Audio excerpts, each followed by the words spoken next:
अब आते हैं इस लेक्चर में शामिल अपने दूसरे सबक का खुलासा पढ़ते हैं, जो कि है मेहनत पसंद खिदमत। मेहनत पसंद खिदमत के मुसन्निफ का नाम है मौलाना मोहम्मद हुसैन आज़ाद, जो कि अनासर खमसा में शुमार होते हैं।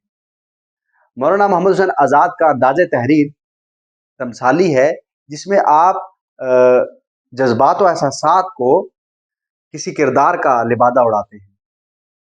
तो इसी तरह से इस सबक को भी तहरीर किया गया है। ये सबक आपकी किताब नए रंगे ख्याल से दिया गया है। नए रंगे ख्याल में उनके बहुत सारे मज़ामीन हैं जो कि तख़य्युलाती अंदाज में बयान किया गया है। तो अब आते हैं इसका खुलासा पढ़ते हैं। सैर करने वाले गुलशन हाल के और दूरबीन लगाने वाले माजी और इस्तकबाल के रवायत करते हैं कि जब ज़माने के पैराहान पर गुनाह का दाग न लगा था और दुनिया बुराई के अंधेरों से पाक थी, बनी नो इंसान मसरत आम और बेफिक्री मदाम की ज़िंदगी बसर करते थे। हमेशा वक्त खुशहाली और सरसब्जी का रहता था। कुदरती तौर पर ग़ज़ाएँ तैयार होकर ज़मीन के दस्तरखान पर सजा दी जाती थी। जब फिर इंसानों ने भूख का जायका चखा, फिर इत्तफ़ाक़न एक वसी मैदान में तख्ता फूलों का खिला। इसकी तासीर इतनी तेज़ थी कि लोगों की तबीयतें बदलीं, लोगों में हसद और कीना पैदा हो गया। इसी ज़्यादा की चाह में लोगों में वबाल फूट पड़ा और वो चोरी चकारी, लूट मार और डाके करने लगे। इस बदनीयती की सज़ा ये हुई कि एहतियाज और अफलास बुजुर्गान का लिबास ज़ेब तन करके पीरज़ादे बनकर आ गए। लोगों की पीठ मुसर्रत और आराम की जानिब और मुँह अफलास की तरफ हो गया। देखते ही देखते सब लोग अफलास और एहतियाज के मुरीद बन गए।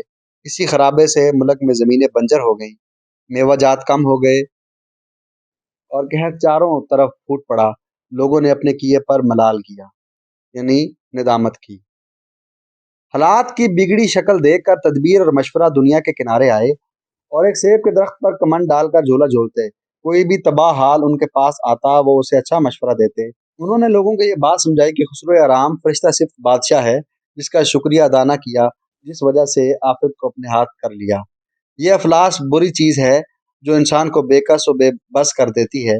इस अफलास ने मुल्क का क्या हाल कर दिया है, सारी तस्वीर बदल कर रख दी है। इसे जान छुड़ाना मुश्किल है। हमने सुना है कि एहतियाज और अफलास का एक बेटा भी है जिसका नाम मेहनत पसंद खिर्दमंद है। इसका मिजाज और है क्योंकि इसने उम्मीद का दूध पिया हुआ है, हुनरमंदी की गोद में खेला है। तदबीर और मशवरे का सब ने शुक्रिया अदा किया। सब मेहनत पसंद के पास गए। दामन कोह में देखा एक जवान कवि हैकल खड़ा है। सब ने उसे सलाम किया और अपनी मुसीबत की कथा सुनाई। वो लम्हा भर को हंसा, फिर उनको लेकर जंगल चला गया। वहाँ वहाँ ज़मीन को खोदा, तालाबों से पानी सेंचा, दरियाओं का रुख फेरना सिखाया, जिससे सब ने मेहनत शुरू कर दी और गाँव देहातों कस्बों शहरों में फिर से हरियाली आ गई। बाजार फिर से भर गए। मेहनत पसंद खिदमत ने जा बजा मुल्क और शहर कायम करके अपनी सल्तनत जमाई।